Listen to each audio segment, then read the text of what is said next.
तो स्वागत है आप सभी का मेरे फिर से एक नए वीडियो में। इस वीडियो में आप सभी को हम बताने वाले हैं कि क्लास 11th में हम लोग अब बचे हुए टाइम में, क्लास 11th के बचे हुए टाइम में हम लोग क्या करने वाले हैं। हम लोग बस इतना ही करने वाले हैं कि हम लोग अब एक ऐसे चैप्टर को स्टार्ट करने वाले हैं जो भैया लगभग पूरे ऑर्गेनिक केमिस्ट्री का बेसिक जानकारी होगा। लगभग पूरे ऑर्गेनिक केमिस्ट्री सब समझ जाओ भैया कि 4 1 5 मतलब 6 चैप्टर क्लास 12th में 4 ऐसे चैप्टर होंगे जो इससे रिलेट करेंगे इस चैप्टर से। और एक तो स्वयं है और दूसरा एक 11th क्लास में हाइड्रोकार्बन नाम का चैप्टर है। अगर हम लोग जीओसी चैप्टर को, जनरल ऑर्गेनिक केमिस्ट्री चैप्टर को अगर हम लोग पढ़ लेते हैं तो समझ जाना है भैया कि 6 चैप्टर ऑर्गेनिक केमिस्ट्री के 6 चैप्टर इतना बढ़िया से हम लोग सेटिस्फाइड हो जाएंगे। उस 6 चैप्टर को समझकर इतना बढ़िया से हम लोग अपना काम कर सकते हैं कि भैया ऑर्गेनिक केमिस्ट्री में बेहतर से बेहतर नंबर मिलेगा ही मिलेगा। देखो भैया क्या हो रहा है, अभी हम क्लास 12th में पिछले 15 दिन से ऑर्गेनिक केमिस्ट्री पढ़ा रहे हैं। इतना ना ज्यादा उन लोगों को परेशानी हो रही है, इतना ना ज्यादा, क्योंकि वो लोग क्लास 11th में जीओसी नाम के टॉपिक पढ़े ही नहीं है।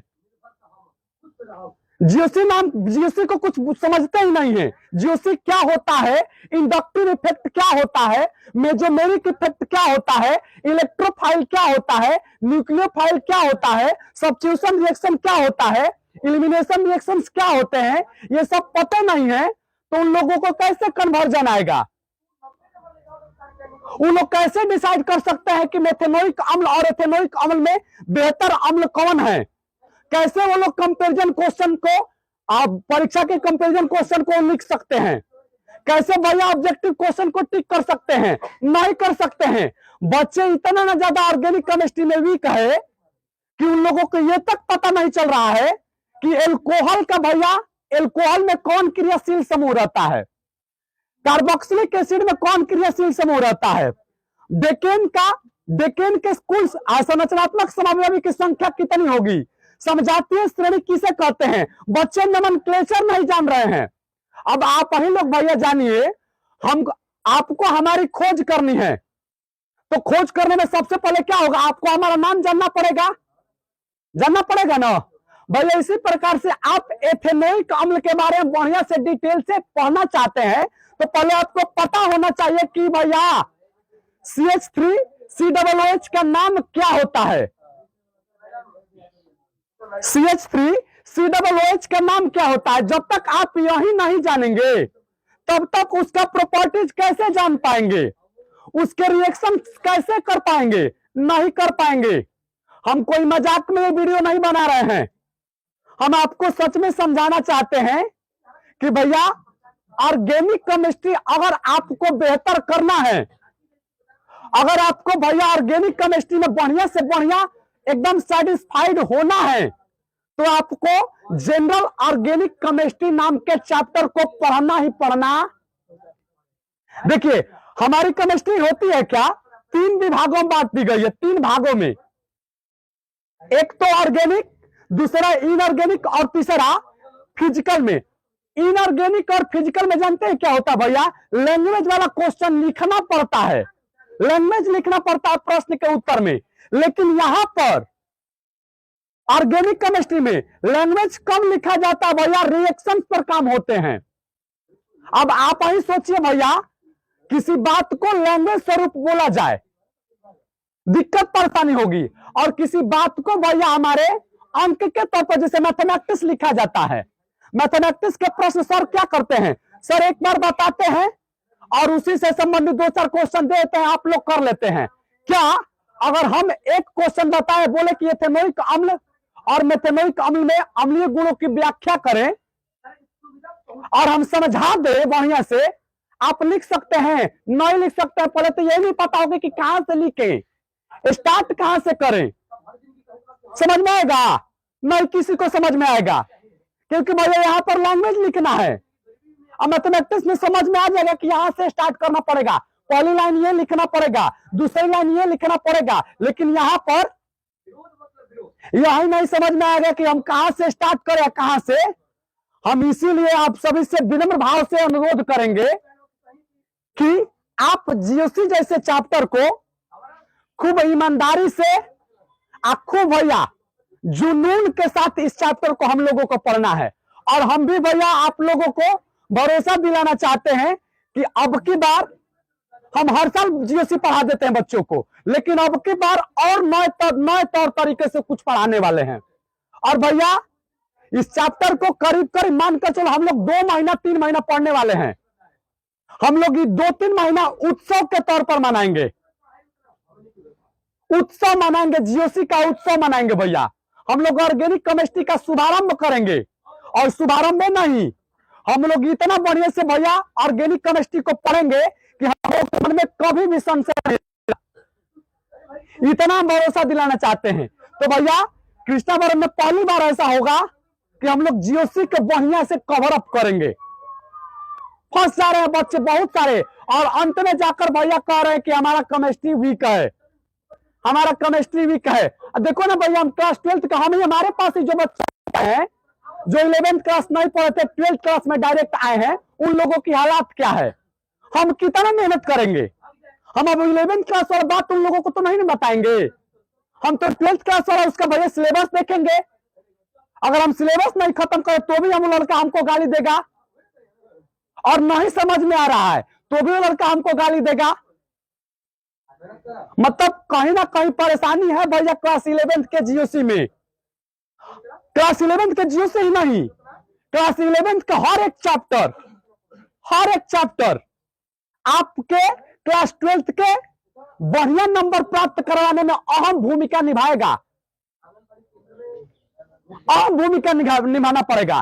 तो हम लोग भैया अब तो मानकर चलो कि क्लास 11th में हम लोग करीब करीब नवंबर में आकर खड़े हैं, और बहुत सारे चैप्टर हम लोग खत्म कर लिए, ऐसे चैप्टर हम लोग खत्म कर लिए जिससे कि भैया क्लास 12th के इनऑर्गेनिक केमिस्ट्री और फिजिकल केमिस्ट्री नहीं फंसेंगे कभी भी। कैसे कि भैया हम लोग केमिकल बॉन्डिंग नामक चैप्टर पढ़ लिए, अभी आज ही खत्म किए हम लोग एमओटी थ्योरी के साथ। उसके बाद भैया हम लोग एटॉमिक स्ट्रक्चर पढ़ चुके हैं, उसके भैया हम लोग classification of elements and periodicity पढ़ चुके हैं, उसके बाद हम लोग मोल कॉन्सेप्ट पढ़ चुके हैं। मतलब मानकर चलो कि क्लास 11th के जितने बढ़िया बढ़िया चैप्टर होते हैं जिससे भैया हम लोगों की केमिस्ट्री के प्रति रुझान बढ़ती है और क्लास 12th के केमिस्ट्री को बेहतर कर लिया जाएगा, वो सारे चैप्टर हम भैया पढ़ा दिए हैं। और बचे भैया 2-2.5 महीना में अभी भी कम से कम हम 3 चैप्टर खत्म करने वाले हैं। एक तो भैया जीओसी खत्म करेंगे, और दूसरा हाइड्रोकार्बन जो कि ऑर्गेनिक केमिस्ट्री का भाग होगा, और तीसरा भैया रेडॉक्स रिएक्शन जिसमें भैया हम लोगों को ऑक्सीडेशन नंबर निकालना होगा, पहचानना होगा भैया ऑक्सीडेशन नंबर ऑक्सीकरण संख्या के आधार पर किसी इक्वेशन को बैलेंस कैसे किया जाता है। मतलब इन सारी बातों को अभी भी हम लोगों को सीखना है। तो आपसे विनम्र भाव से अनुरोध रहेगा कि अभी भी आप भटके हुए हैं, अभी भी आपके केमिस्ट्री के प्रति रुझान नहीं जगी है, अभी भी आप भैया एकदम बेफिक्र है कि हम कैसे करके बढ़िया नंबर ला देंगे, नहीं आएगा। ये आपको दिमाग से ये बात आपको हटानी पड़ेगी। आ ही नहीं सकता, काहे आएगा भैया, क्योंकि आपने ऑर्गेनिक केमिस्ट्री का पूरा बेस खत्म कर दिया। पूरा भैया छोटा छोटा जो बात होती है वो सारे आपने खत्म कर दिए। अब क्लास 12th में जाएंगे भैया एक बड़ा लेवल पर आपको ऑर्गेनिक केमिस्ट्री देखने को मिलेंगे। आएगा समझ में? नहीं आएगा भैया। हेलो एल्केन हेलो चैप्टर सामने आएंगे, एल्कोहल फिनॉल ईथर सामने आएंगे, कार्बोक्सिलिक कीटोन भैया ये सब चैप्टर आएंगे, एमीन चैप्टर आएंगे। कैसे समझ में आएगा? नहीं समझ में आएगा। आप पहले नामकरण नोमेनक्लेचर नहीं जानते हैं, नामकरण नहीं, आईपीएससी नामे नहीं लिख पाएंगे तो कैसे भैया उस उस यौगिक का या उस रसायन का भैया प्रॉपर्टी जानेंगे, केमिकल प्रॉपर्टी जानेंगे, कैसे भैया उसका रिएक्शन जानेंगे, कैसे फिजिकल नहीं जान सकते भैया, बिल्कुल नहीं जान सकते। तो भैया इसके लिए जानते हो हम लोगों को शुरुआती से ही हम लोग कल से आज तो भैया हमने एमोटिव थ्योरी खत्म किया, हमने केमिकल बॉन्डिंग खत्म किया। कल से 7 बजे भैया हम लोग जीओसी पढ़ेंगे, और 7 ही बजे नहीं, साथ ही साथ 10 बजे भी हम लोग जीओसी ही पढ़ेंगे। मतलब एक ही जीओसी को 2 बार पढ़ने वाले हैं हम लोग। इस पर ज्यादा से ज्यादा टाइम इन्वेस्टमेंट करेंगे। जीओसी जैसे चैप्टर पर ज्यादा से ज्यादा टाइम भैया यहां पर गवाएंगे। अगर ज्यादा से ज्यादा टाइम गवा देंगे यहां पर, तो इतना बात याद रखना, हम बोले हैं ना कि आप लोग केवल ऑर्गेनिक केमिस्ट्री कैसे भी करके अपना बना लो, हमारी जिम्मेवारी रहेगी भैया फिजिकल और इनऑर्गेनिक आपका करने का। हम जैसे जैसे ऑर्गेनिक केमिस्ट्री बोल रहे हैं कि आपको ऐसे ऐसे करना है, बस उसी प्रकार से करते रहना है। अंततः आप ये पाएंगे, रिजल्ट ये पाएंगे कि हमने जीओसी में बहुत बढ़िया महारत हासिल कर लिया। और अगर जीओसी में महारत हासिल हो जाएगा तो समझो भैया 6 चैप्टर में आपकी महारत हासिल हो जाएगी, एकदम गारंटी है।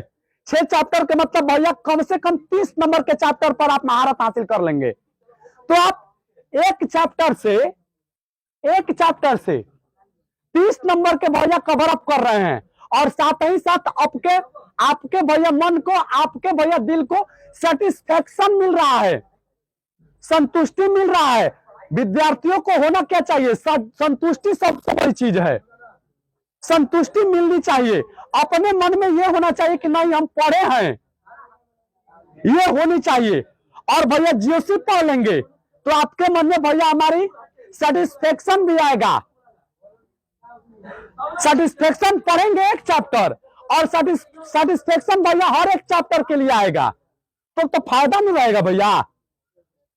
ठीक है, तो भैया आपसे विनम्र भाव से अनुरोध ये रहेगा कि अभी भी आप इधर उधर भटके हुए हैं तो आइए भैया जुड़िए। और रही बात पैसों की, तो हम यहाँ पर भी ये भी बात करना चाहेंगे, आप यहाँ पर पूछ सकते हैं भैया हम लोग साल भर से पढ़ रहे हैं, साल भर से नहीं, करीब करीब मानकर चलिए 8-7 महीने तो हो गया होगा। हम कितने बार इन लोगों से पैसा मांगे हैं तनी बता दो, तो लोग कितना बार मांगले बार?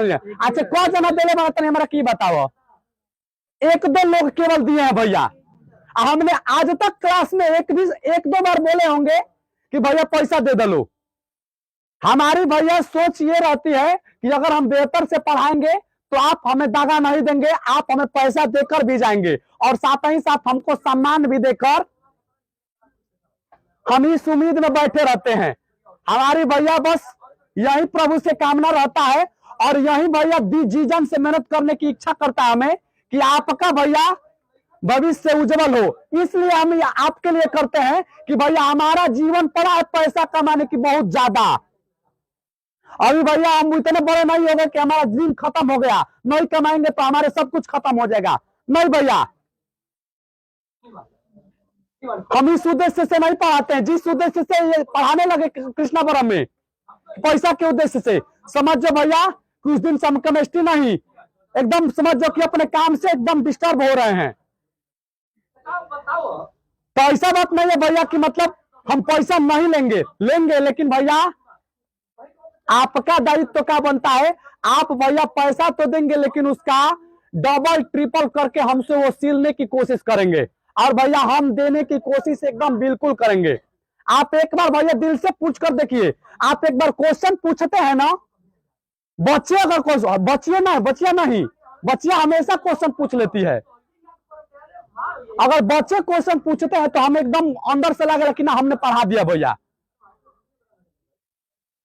ठीक बा, तो तौरलों से विनम्र भाव से अनुरोध बा कि अब चेत जाओ, अब भैया जग जाओ। क्लास 12 आया भैया। अगर आप बेहतर नहीं कर पाएंगे तो जीवन आपका भैया जिस उद्देश्य से भगवान आपको धरती पर भेजेंगे वो उद्देश्य कहीं पूरा ही नहीं होगा। ठीक बा? तो बोला लो कल से मन ईमानदारी से जीओसी पढ़बसन हो। हाँ बोला सा हाँ। कोनो दिक्कत परेशानी तो ना हो कभी ना। हाँ भैया, अब मन लगा के तू लोग पढ़ेगा तो हमारा ईमान एकदम गदगद रहेगा, एकदम नए तौर तरीका से एक्शन में आके भैया एक्शन रिएक्शन सब कुछ होगा बेहतर से। ठीक है, देखिए इसमें होगा क्या, देखिए इस चैप्टर को अरे बाबा ए सुनो, इस चैप्टर को हम लोग कैसे पढ़ेंगे भैया, करीब करीब पहले तो हम लोग इस चैप्टर का इंट्रोडक्शन लेंगे। इंट्रोडक्शन कम से कम 10 दिन। तुरंत बाद हम लोग इस चैप्टर का सबसे अहम पार्ट नोमेनक्लेचर पढ़ेंगे। तुरंत बाद भैया इंडक्टिव इफेक्ट, मेजोमेरिक मतलब होगा इलेक्ट्रॉनिक डिस्प्लेसमेंट इफेक्ट पढ़ेंगे। तुरंत बाद भैया रिएक्शन पढ़ेंगे। तुरंत बाद भैया यूजेज पढ़ेंगे। तो अभी ना भैया देखो, केमिस्ट्री में सबसे बड़ा चीज होता है क्या, ऑर्गेनिक केमिस्ट्री का सबसे बड़ा चीज कन्वर्जन होता है। कन्वर्जन जानते हो क्या होता है, मैं बता रहा हूं एग्जांपल के तौर पर। हम लोगों से कन्वर्जन कर देगा कि एसिटिक अम्ल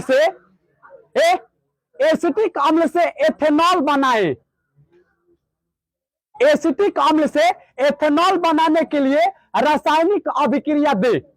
अब भैया देखो होगा क्या, आपको पहले तो एसिटिक अम्ल का सूत्र नहीं पता, देखो क्लास 12th में सब चला गया, अभी नहीं पता था, अभी पढ़ा कर आ रहे हैं उन लोगों को। एसिटिक अम्ल का सूत्र नहीं पता था और कन्वर्जन कैसे करेगा, कर लेगा, नामे नहीं पता, सूत्र नहीं पता, तो कन्वर्जन का हुड़िया करेगा, नहीं कर पाएगा। तो भैया इन्हीं सही बातों को एकदम ध्यान में रखते हुए छोटे से छोटे लेवल, और भैया हम चाहते हैं कि हमारे गांव देहात के बच्चे पर, जो शहर वाले जो लोग कहते हैं कि गांव देहात के बच्चे पढ़ने वाला नहीं होते हैं, हम पढ़ाए तुम लोग को, और एक्सटेंडेड लेवल का भैया उच्च क्वालिटी की पढ़ाई दिया जाए। हम इसी उद्देश्य से भैया कृष्णावरम में आए हैं। हमारा उद्देश्य भैया ये है कि हम उच्च क्वालिटी की शिक्षा दें। जो लोग आरा पढ़ने जा रहे हैं, जो लोग बक्सर पढ़ने जा रहे हैं, जो पटना पढ़ने जा रहे हैं, उनसे अब तनिक भी कम ना हो, हम इस उद्देश्य से पढ़ाते हैं कृष्णावरम। अब पता ना हमारा उद्देश्य पूरा होता है कि, लेकिन हम भैया जी जान से ईमानदारी से 100% देने का कोशिश करता हूं भैया। ठीक बा? तो इस बात से भैया विज्ञ रहिएगा कि हमारे तरफ से गलती की गुंजाइश नहीं होगी, और आपको भी शपथ लेना पड़ेगा भैया कि हमारे तरफ से भी गलती की गुंजाइश नहीं रहेगी। हम आज से अभी से जीओसी के लिए तैयारी करेंगे। जो छूट गया छोड़ दो, जो छूट गया ना टेंशन मत लो। 12th स्टार्ट करने से पहले उन सारे चैप्टरों के बेसिक को हम जरूर पढ़ाकर ही तुम लोगों को क्लास 12th में एंट्री करेंगे। लेकिन कल से जीओसी है, अभी भी तू भटका इधर उधर नु तो आ जाओ, पढ़ लो, बाद में देते रहना पैसा हमको, टेंशन मतलब पैसा के बाद में दिए पैसा हम रखे, पहले आके तो पढ़ ले। ठीक बा? हम उम्मीद करम भैया कि ऐसे तार लो कर बोलो। ठीक बा? कोनो दिक्कत पैसा ना भैया, कौन तार लो के दिक्कत ए बात से तार लो के इससे के बात भैया न खाली। हाँ बुआ, दिन भर भविष्य के बात होत रही, दिन भर हमने के पढ़ाई लिखाई से संबंधित बात होत रही। तो मिलेंगे हम लोग किसी नेक्स्ट वीडियो में।